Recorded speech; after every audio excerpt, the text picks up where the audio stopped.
given it's at 0%, they're probably just going to say that.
Started in a minute. Now are you ready? This is the announcement. Then we're going to get starting in a minute. If you guys want to get a little bit closer.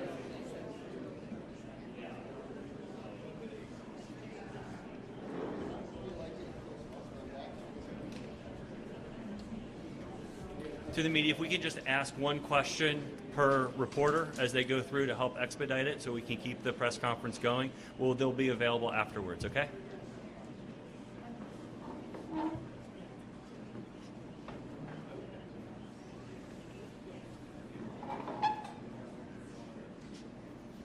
Good evening. My name is Andy Van Sciver. I'm the Public Information Officer for the Ventura County Fire Department. Thank you for joining me tonight for the briefing on the mountain fire. I want to give you some information on the mountain fire. We're going to go over some information specifically about damage inspection because that seems to be the topic of the day. We have 10 damage inspection teams out working today. They're being organized by our Sheriff's Department, by our Office of Emergency Services. Their process is to go through and identify all the houses and all the conditions that they may be in, that it could be undamaged, damaged, or destroyed. This is a slow process because we have to make sure that the properties are safe. That means the gas lines and the electrical and all our hazards have to be secured before the teams enter onto the properties. Currently, the teams have completed 298 inspections. Of this, the teams discovered 88 were damaged and 132 were destroyed. This is an ongoing process. It's going to take time for us to get through all the properties. Our intent to be as transparent as possible and keep you updated with this information as we move forward. We've had a busy day on the fire line today, and I would like to now bring up our operations chief.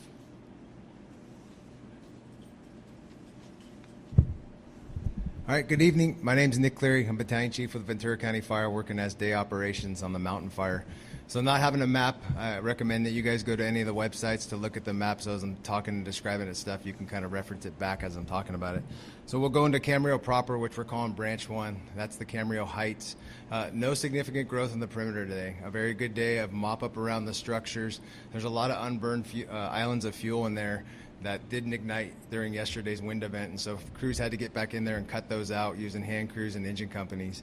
They also had to go kind of house to house, road to road, and some of the areas have opened a fuel line and put direct hand lines so the perimeter didn't grow. But lots of calls for service in that area. Good work was put in by all the engine companies. It's going to continue for multiple days. There's a lot of houses that need to be mopped up completely, because if we don't do that, then there's potential for that to extend to any of the houses that weren't affected. But good, it was a good day in Branch 1 today, which we're calling Camarillo Heights, and we'll be continuing that for the next plan tomorrow. Getting into Branch 5, which is the Somas area, that's the southern area of South Mountain. That's where the most significant action occurred today, and potentially the most significant growth.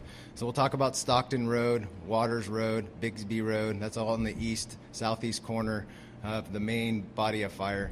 The fire hooked around and got established with that northeast wind. We were able to get crews. We even pulled some from the fire stations today to engage off Waters Road to protect structures. We used dozers, fixed wing, rotor wing, and hand crews to put direct hand line in, working from Stockton Road north towards South Mountain Road, which is in the Santa Clara River south of Fillmore City. Crews at the end of the shift had direct hand line basically going from Stockton Road all the way to South Mountain Road, which is cutting off that most eastern section of the fire as we get into this transition from a northeast wind event to an onshore wind event. We do have about 3/4% of the line working from Stockton from the south to the north, lined with retardant and dozers. And as I was coming in here for the briefing, crews are engaging from South Mountain Road, working south to connect the dots to that dozer line. So we should have a good anchor point that's going to be able to hold that fire from progressing any further to the east.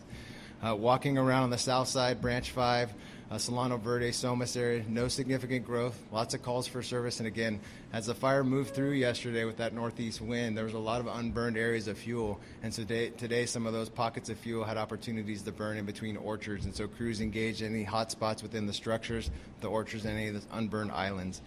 Coming around on the Ventura City side, Wells Road, 126, Santa Clara River Bottom, no significant growth. The fire continued to back down into the Santa Clara River Bottom. We did have a few spots in the Santa Clara River Bottom that we were able to engage with crews and dozers, but most of the fires holding on the South Mountain Road, working all the way east to San Cayetano Road, where the crews are going direct back to Stockton Road.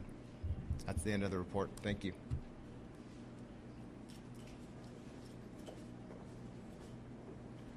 Good evening. My name is Dr. Ariel Cohen, and I'm the meteorologist in charge of the National Weather Service in Los Angeles, Oxnard. First of all, on behalf of the entire National Weather Service, our hearts go out to everyone who has been adversely impacted by this fire. We're continuing to work round the clock with all of our partners in the fire agencies and emergency management to ensure that everyone has the information that they need to be able to effectively combat the fires and also support the relief and recovery efforts. At this point in this major, very strong Santa Ana wind event, it's on the decrease at this time. Winds are subsiding over the lower elevations while remaining still gusty across the higher elevations. Only a few days ago, we issued our first particularly dangerous situation, PDS, red flag warning, since the year 2020 that indicated the most extreme of volatility of weather parameters coming together to support explosive fire development and the development of very large fires. Unfortunately, this came to fruition, and we see this with the mountain fire. At this time now, all PDS, again, particularly dangerous situation red flag warnings, have been cleared across our jurisdiction of Southern California.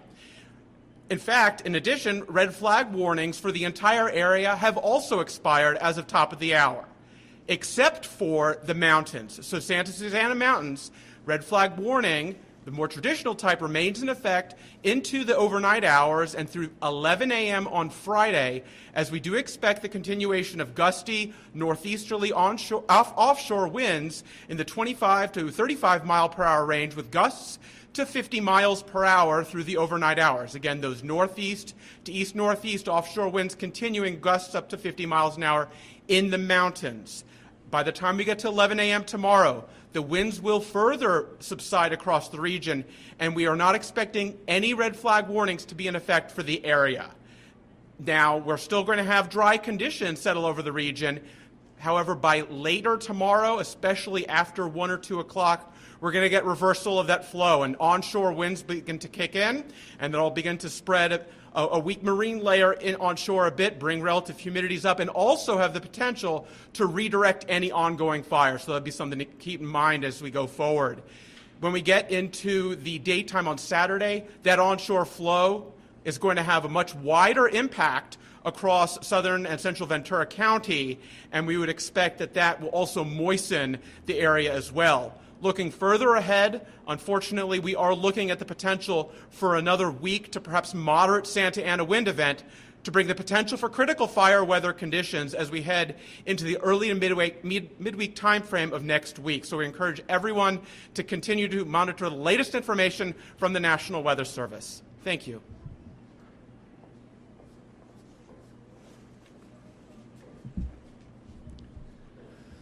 Ventura County Sheriff Jim Fryhoff. Good evening, everyone, and thank you for being here. I want to start my remarks by addressing the fact that today is the 6-year anniversary of the borderline shooting that we had in Thousand Oaks here in Ventura County. Same as the 6-year anniversary of the Woolsey and Hill fires that had much devastation for our area. I want to take a moment to honor and remember the lives lost, specifically Sergeant Ron Heelis and all the other families that were victimized that evening. Let us keep their memories close as we move forward together. As we stand here tonight, we are on the second night of the mountain fire. Earlier today, I had the opportunity to see the impact firsthand and speak to homeowners who have lost everything, with the exception of their lives. The devastation is absolutely heartbreaking, and our thoughts and prayers continue to go out to all those that are impacted. I would like to thank Governor Newsom for coming and touring the area today and signing the emergency proclamation declaring Ventura County a state of emergency to give us the much needed assets and resources that we need. I urge everyone to stay out of the areas that are impacted. The fire is still very dangerous. The winds have not completely deceased. We have numerous firefighters out. It's now dark. I don't want any of our first responders getting hurt, so please stay out of the area. On the injuries, we've had 10 confirmed injuries from the fire, most of which were smoke inhalation and otherwise non-life-threatening. To date, we've evacuated over 400 homes, 250 residents choosing to stay and protect their homes, and there were 800 homes that no one was home, so assuming they had either left before we arrived, were at work, or otherwise out of town. I want to commend our deputies for their heroic actions, ensuring the safety of our community during this difficult time. Yesterday, several of our deputies helped evacuate 4 patients and 2 caregivers from a senior care facility in Camarillo. My deputies, volunteers, and search and rescue teams continue to be dedicated and showing incredible courage going into areas that are extremely dangerous to evacuate those in danger. At this point, we have not started to repopulate the area. We still have significant work to do before we can do that. We need to ensure that we are cooperating with SoCal Edison and SoCal Gas to make sure the areas are safe for repopulation. And once those are clear of all firefighters and other first responders, then we can start the repopulation process. We have deputies that are heavily patrolling the areas that have been evacuated. We will not tolerate any looting of any kind. Please continue to stay vigilant and follow all evacuation orders and closures on vcemergency.com for the most up-to-date information. We remain fully committed to deploying every resource we have to fight this, and we look forward to the end of this event altogether. Thank you.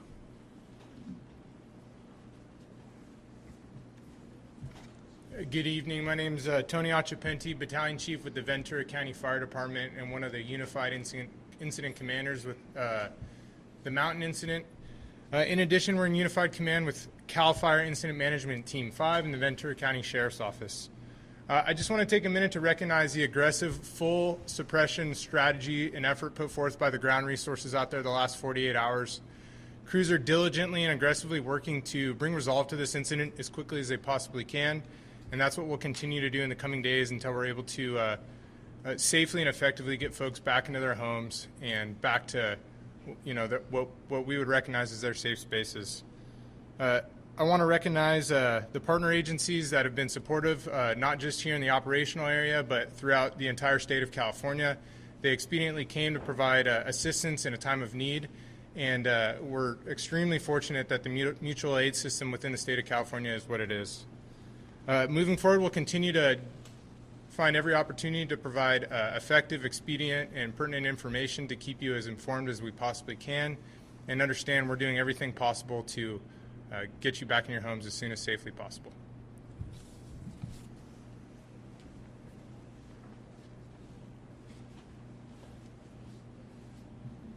Okay, good evening, everybody. Dustin Gardner, County Fire Chief. I want to reiterate a couple things. One, I want to say thank you to all our responders, our mutual aid system, and all of our partners. As the sheriff said, the governor came down today, and with the governor came the director of CAL FIRE and his entire executive staff. And it showed the strength and partnership we have being a contract county here in Ventura, accepting responsibility for the state, or the SRA, the State Responsibility Area Watershed, as the Ventura County Fire Department. We act as a contract county for CAL FIRE. When incidents like this get up and going and expand the capacity of the Ventura County Fire Department, CAL FIRE, as you saw our unified IC up here with Team 5, they do not hesitate. They're here with us instantaneous, and an entire Type 1 IMT mobilized by this morning with a call yesterday afternoon, which is an amazing partnership, and I want to acknowledge it. Our working relationship with CAL FIRE has never been better. We appreciate your support being here. We appreciate all our Team 5 members being here, and we look forward to the next few days of getting this under control. We will remain in unified command with CAL FIRE. We'll have embedded ICs, as you just saw up here, and embedded ops chiefs, and the sheriff will stay embedded with his staff. So you will see your community firefighters out there, along with all of our mutual aid partners. For those in our impact areas, I was with the sheriff today and the governor as we drove around and saw the devastation, and it is truly devastating, and our hearts absolutely break and go out to you. Over the next few days, as you repopulate, you will see yellow Ventura County Fire Department pickup trucks driving around those areas. You'll see lots of fire trucks, but you'll see specifically small pickup trucks with 2 firefighters in them. Those are community liaisons, community representatives out there to assist you. If you need help, grab them. If you're going through your house and want help lifting something, moving something, sifting through something, dealing with damage, grab them. They're there for you. We want to show that we're out there. We want to be there with you. We were there yesterday. We're here today. We'll be there again tomorrow. So we will stay with our community until the very end and through this all. I want to thank all our firefighters. As Chief Ochupini said and Chief Cleary said, it was a significant 36-hour firefight. We had many firefighters that they were out on the line until this evening. They fought fire for 36 straight hours, which is that's a feat of human strength, and it's dangerous, it's damaging, and it shows their commitment. I want to thank them. Tonight, you'll hear and you'll see, much like last night, we're going to fly all of our heavy helicopters again tonight. That's a very unique opportunity we have here in Ventura County. We partner with Southern California Edison, Los Angeles County, Orange County, and myself on a QRF called a Quick Reaction Force Helicopter Force, and they fly at night, and they drop retardant in unison, 3,000 gallons at a piece, along with our Firehawk helicopters. So while the wind dies down, we'll take full advantage of the weather, we'll take full advantage of the lower temperatures, and we'll continue to put as much fire as we can out. And with that, I will end my part, and we'll start taking questions, Andy.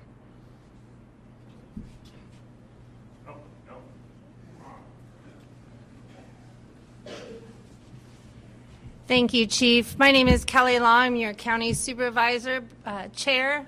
And on behalf of the Board of Supervisors, I want to say thank you to everyone who has been helping us fight this fire. Our first responders, thank you. All of our mutual aid, thank you.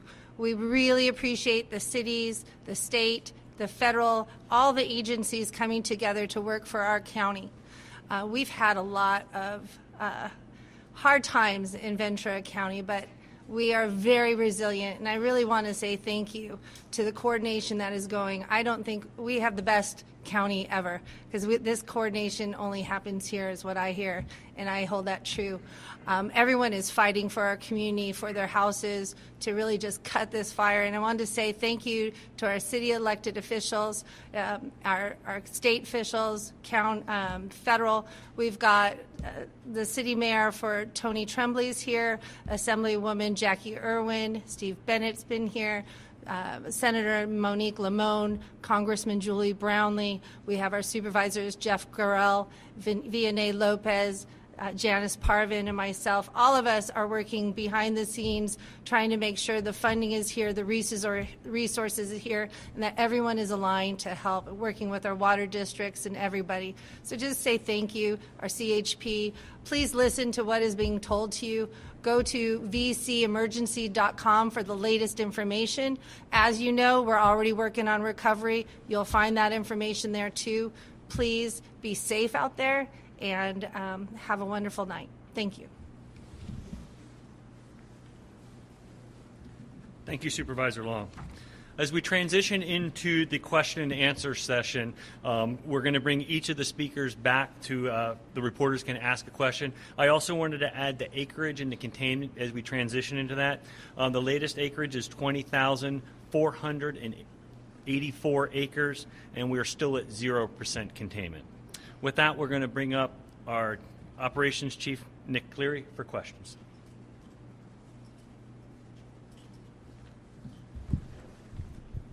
I had a question about the damage assessment. You said, I think, 132 structures destroyed, 88 damaged. But I actually don't remember if you said structures or homes. Like, are those all specifically homes, or does that count? We'll have the sheriff come up. That's 132 structures, the majority of which are homes.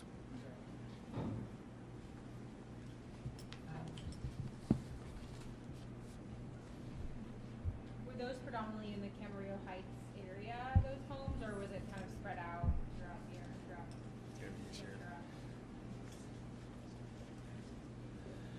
Based on the damage that I've seen out there, I'm going to guess that that's the area this is at, but I don't know specifically where they started their assessments at or how widespread these teams are. This is out of the 298 houses they were able to get to. This is the number we have. I don't know what the total number of houses are either, so I don't know what percentage of the evaluation has been complete, but I suspect they went to the hardest hit areas first because we knew there was a lot of damage there. Thank you. That was going to be my question. How much of that assessment is done? Is there any, is it half done? Is it 10% done? I don't have that number. I don't know. I apologize. Since I'm here, do you want to take any other questions for Sheriff Spencer? There was reports about water pressure being lost by residents trying to use their hoses at home. I was curious, did that come over the radio, and was that what happened up there? Did we lose water pressure, and was that planned? I'm going to actually defer to the fire department for that question. Is there any other law enforcement questions? Have you guys seen anybody kind of going up throughout that Camarillo Heights area that could potentially be looking to take stuff from homes or take advantage of some of the properties not having people staying in them right now? We don't have any confirmation of that yet, but we have significant amount of patrol resources that are out there, both in marked and unmarked cars. My caution to anybody who comes here thinking they're going to do it, they're going to end up visiting for a lot longer than they planned. Thank you. All right. Nick Cleary, Operations Secretary. So for your question, can you repeat your name real quick? My name is Spencer Norm. Okay. Hey, Spencer, Nick Cleary. So, yeah, we did have an issue with water pressure, and it was all based on the fire behavior. And so when the fire pushed through Camarillo Heights and I was going down Highland Drive, I came in contact with the water district, and they made me aware that, hey, one of our pumps is burned up. We are switching all our water to fill all the tanks that we can, but at some point we're not going to be able to fill them because that pump's burned up and you guys will end up running out of water. The fire fund had already pushed through. We made notifications to all the overhead and engine companies in that area. But the firefighter had already pushed through before we lost any water. We were able to backfill those water needs with water tenders immediately, and we never had an issue with getting water on structures when we were up there. Most of the structure loss, again, was trying to play with the wind and get ahead of it and not have it go house to house. It wasn't the water pressure, it was really the weather that was our worst enemy out there. So looking at the map, from the initial start point there on the Mountain Canyon, to get down in that Somas Valley, it's about a 2-mile distance. Have you ever seen a fire jump that far across the flatlands, that far ahead? I think you guys are aware Southern California is very unique, right? And so just like another National Weather Service says, a potentially dangerous situation is something we haven't seen, I think, in 5 years. We're on the heels of not just the borderline, but the Woolsey fire. And when we have winds that have gusts of 80 to 100 miles an hour, you will get spotting potential when you have receptive fuel beds that can be 1 to 5 miles out. And unfortunately, because there's a bunch of different fuel beds in there, whether it's eucalyptus rows, orchards, an ember got established, was able to get across the 118 freeway and established on the north side of Camarillo Heights. You talked about the eastern side being kind of the most active. Is there any residences in that area that are under threat? Yep, so we launched some mandatory evacuations on Stockton Road, Waters, Bigsby. That was the very active part. And so again, as we're looking at this transition of weather, this is what kind of perks us up, is like we're not out of the fight, right? So we have this northeast wind. It's going to get to a point where it's not going to go anywhere because it's surrounded by man-made barriers of roads and all that other stuff. But as the wind transitions, we want to make sure we call it the back door, or that east side is the heel of the fire right now. There is a potential with that wind shift that heel of the fire now becomes the head of the fire. And so that's why the priority today was trying to box in that east side of the fire.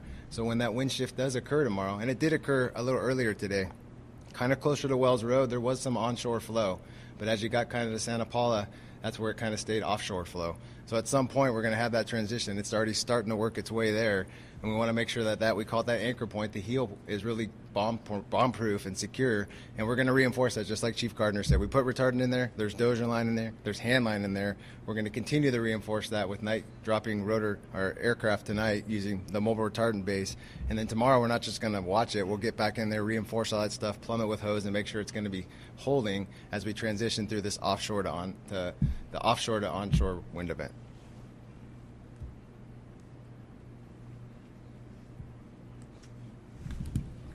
Thank you. Next up, we're going to have our incident meteorologist, but before we get to him, I want to make a correction. I had misspoke with regarding the containment. The containment is at 5%. Are there any weather questions? I have a question actually about, so one of the things that some of the folks I've been talking with about up in the Camarillo Heights area is that they felt like there were maybe some microclimates that helped protect certain homes from being burned versus others. I don't know if you've been up there, but it's like one house is completely gone and then next to it it's still there, or just a little bit down the hill. I'm curious if that is accurate, or if you can speak to that at all. What we really encourage people to do is not look at the details of that when we're dealing with a widespread, particularly dangerous situation, red flag warning. Everyone is susceptible and vulnerable to getting the extreme impacts of very rapidly spreading fires. With regard to whether one home or another home gets hit, there could be some variability there in the details of the airflow as it moves through the terrain. But the possibility exists amidst all of that randomness for every location to be hit. And so everyone needs to be prepared when we're issuing these red flag warnings, and especially particularly dangerous situation red flag warnings for that threat to exist. Don't rely on microclimates when it comes to staying safe.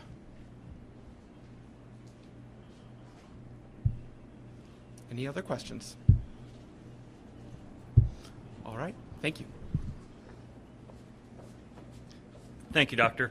I'd like to now ask if there's any questions for our unified commanders.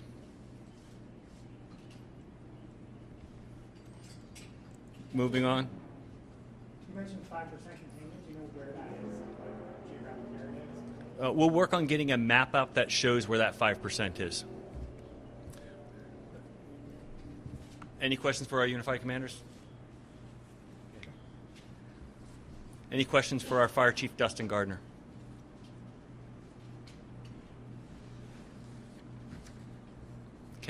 want to thank you for your attendance and your patience and your time today. Tomorrow at 6 o'clock p.m. we will have another press conference here at the same location. We invite everyone to stay informed and to continue to follow vcemergency.com. Please follow the fire department on our social media pages that are available on vcfd.org. Thank you.